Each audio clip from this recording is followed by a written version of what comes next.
Hello guys, welcome back for another video of Service Reset My Car. Today I'm going to show you how you can change the language on a Mini Countryman. It's a 2017 model. I had some problems with finding the right menu on how to change the menu of the multimedia and my dashboard to change it back to English, and I'm going to show you how I did it so you can help yourself. Before we start, I want to mention our YouTube channel. It's Service Reset My Car. Subscribe to our channel if you like our videos. Give us a thumbs up. If you don't like our videos, let me know how to improve my videos. Use the comment area for any questions and I get back to you as soon as possible.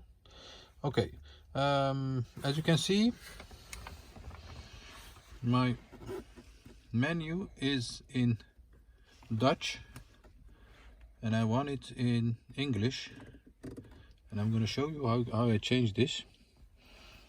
The trick is to use this button over here, the turn wheel.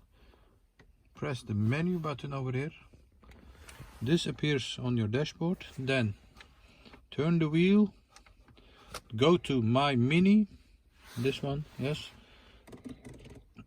You have another menu. The system configuration is over here. Press that, and this is the language. Press this button again, so I'm configuring it with this button by turning and pressing it. Go to English. You saw that, yes. Press the turn wheel, and once you have done that, you can go back to menu, and as you can see, the menu has changed to English, what I prefer. I hope you liked the video. I hope it helped you. Hope to see you next time with another video. Thank you. Bye bye.